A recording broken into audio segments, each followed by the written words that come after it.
Pen के बारे में आज हम बात करेंगे। तो back pain is a very common problem जो हम सब अपनी लाइफ में कभी ना कभी फेस करते हैं। तो आज मैं स्पाइन के मॉडल पे आपको एक्सप्लेन करूंगा कि बैक पेन क्यों होते हैं, इसके कुछ कारण जो कॉमनली हमको पता लगते हैं, and in what all we can do to prevent these problems. So अगर हम स्पाइन की बात करें, स्पाइन में हमारे बेसिकली ऊपर सर्वाइकल स्पाइन होती है जो हमारा नेक का पार्ट बनाती है, फिर डॉर्सल स्पाइन होती है जो थोरैक्स का पार्ट बनाती है, लंबर स्पाइन होती है जो लोअर बैक का पार्ट बनाती है, एंड फाइनली सेक्रल स्पाइन होती है जो हिप के पीछे वाला जो सेक्रम होता है उसका पार्ट बनाते हैं। हमारी ब्रेन यहाँ पे होता है, एंड इस स्पाइन के बीच में स्पाइनल कॉर्ड जारी होती है जो हमारे L1 लेवल पे आके कॉर्ड खत्म हो जाती है।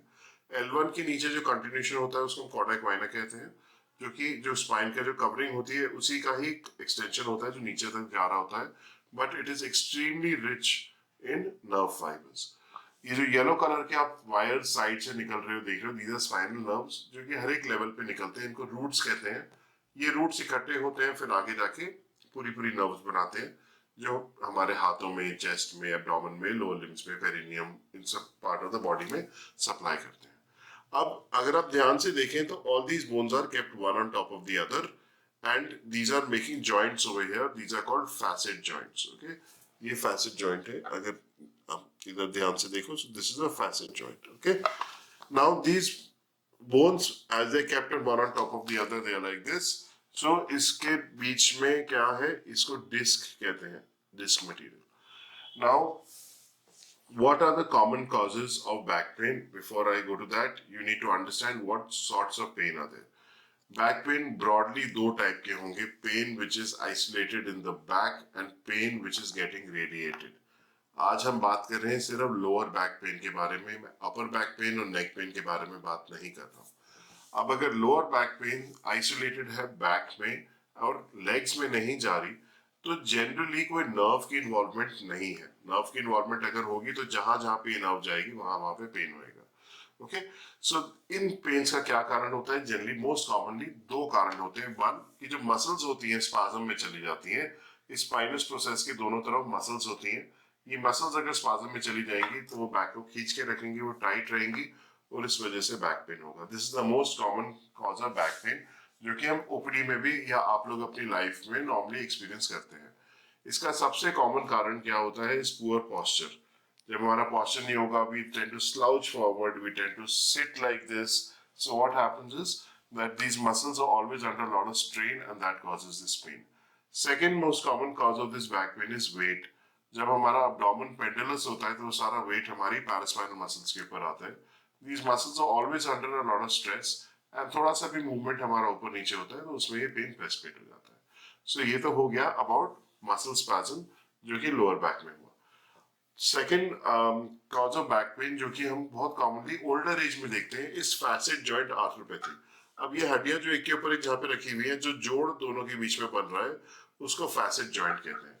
अब जैसे कि हमारे घुटने में, हिप में, शोल्डर में आर्थराइटिस होता है, वैसे यहाँ पर भी आर्थराइटिस होता है, इसको फैसेट जॉइंट आर्थ्रोपैथी कहते हैं और इसकी वजह से भी बैक पेन होता है। ये जनरली ओल्डर पेशेंट्स में देखा जाता है या कोई चोट लगी उसके बाद देखा जाता है। इसका मैनेजमेंट में हम लोग इंजेक्शंस लगा सकते हैं, ब्लॉक्स लगा सकते हैं, और आजकल एक टेक्निक हम कर रहे हैं जिसको आरएफ एब्लेशन कहते हैं। It is very effective and very safe. Then comes the radicular kind of pain. Radicular kind of pain मतलब the pain is radiating to the hip, it is radiating to the pelvis, it is radiating into the leg, foot, या पैरों में कमजोरी आ रही है साथ में, या पैरों में झंझनाहट, सुनपन, ऐसा कुछ हो रहा है। सो अब अगेन उसका फर्स्ट कारण we go back to muscle spasm. जब भी ये मसल स्पैज्म में जाएंगी तो क्या होगा, ये नर्व रूट खींचती है, जैसी नर्व रूट खींचेगी तो जहां जहां पे नर्व रूट जा रही है वहां वहां पे पेन होएगा।